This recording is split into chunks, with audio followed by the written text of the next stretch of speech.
Welcome in to the race by race preview for the last meeting of the season at Sha Tin. We've got 11 races kicking off at 4 o'clock with the rail in the A course position. To preview it all, we've got Tom Wood and Paul Lally. And Tom, what are some of the highlights? Yeah, there's some really competitive racing on the program. Mark, we've got the Class 1 later on. The Class 2 is the final race. That's another very good race. There's some very even races through the course of the day as well. And we want to keep an eye on the weather because there's a T1 in force here at the moment in Hong Kong. It may deteriorate and there might be some heavy rain coming with it. Yeah, let's hope it doesn't. Holds off till after the meeting. And if it does, there's some jackpots, Paul, and this meeting should be a bit of fun, shouldn't it? Yeah, it should really be. With a $23 million jackpot going into the triple trio, that should get up to about 36 million, so that's a good one.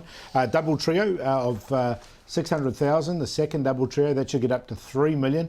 And also we've been putting $1 million into the last two races, quartet and first four merge pool, so that's another bit of fun. We have been. You've been putting in yourself, have you? The royal we. We've got a scratching in the first though. Before we go any further, it is Noir Rider. Race one number 12 is out. The first, the Mr. Award Handicap, Class 5 over the 1,200 metres. Shenzhou 12 is on the class drop. Brilliant Pioneers on a 7-day backup. I Give has the cheek pieces and the tongue tie off. Miracles back from the 1,400 to the 1,200. Soaring Tower wears blinkers again. Nordic Combine raced wide last time, and Bella Victory, a stable change, was with Michael Cheng, now with Douglas White, who's removed the blinkers and the tongue tie, Tom, and added a shadow roll. The pace in this race, well, there's not a lot to be honest. Miracles was able to lead up and kick off the front last time out, so they'll be probably looking to adopt those tactics again. Valhalla had a good run behind the speed and had no excuses. I Give, our class act. Fingers crossed, and towards the back, Paul Flash Famous, another 1650 horse who they're running over 1,200. Yeah, look, he might be towards the end of his career. He's a veteran, isn't he? And Soaring Tower, it's got no early speed as well, so he's likely to get back. A lot of maidens in this race.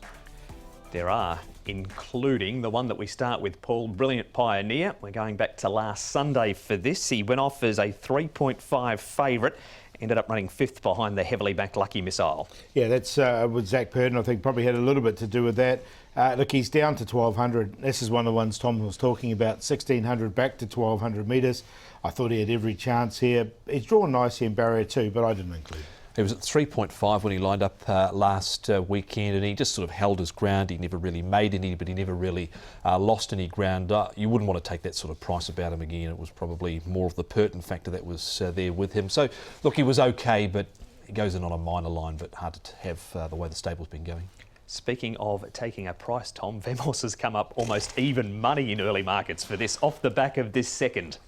I've got him on top, but there's no way with any confidence you would take 2.1 here about a 21-star maiden. Not with a barge pole you'd go near him here, Vamos, but he stayed on behind Day Day Rich. I thought he had his chance in the straight.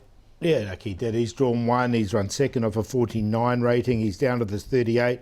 Look, he's definitely got his chance once again to win it. I've said that a couple of times of him though, and he's run some pretty good races at Happy Valley without looking close to winning as well. So we'll see what he can do here at Sha Tin. That was Vemos, and our final replay, Paul, is Do You Believe in Miracles? Yes, well, I've got him in for second, so not really.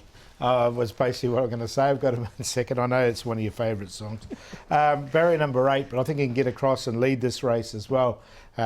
Miracles. So look, he goes in as a Quinella horse. It was a bit of showing, and if he's going to get a soft lead, he can do something here for sure. Miracles, but he's not been one of mine in the past, so I was a little reluctant to have him here. But if you didn't go with either him or Vamos, amongst some of the 10 non-winners in this race, who did you go with? Absolutely. So let's look at the replay. So Miracles is in for second. Who's in for first, you sexy thing? 5, 6, 7 and 8. I've gone running numbers here in race number 1. I've never been called that before. 5, 6, 7 8. Vamos to beat Miracles. Soaring Tower, he goes in there for third. He is a winner. That was on debut of 52. And fingers crossed, has run second of 37. He's at his 35 rating. 5, 6, 7 and 8, Tom. You've had your fingers crossed to be called that, and I'm going with number 5, and that is Vamos, but no way on the price that he's at the moment. Miracles is in. Soaring Tower, this is probably more his go over 1,200 metres, and Brilliant Pioneer, he's a bigger price this time round. So 5, 6, 7 and 2, but with no confidence at all. There it is. That's the boys' thoughts for the season finale opener, race number 1 at 4 o'clock.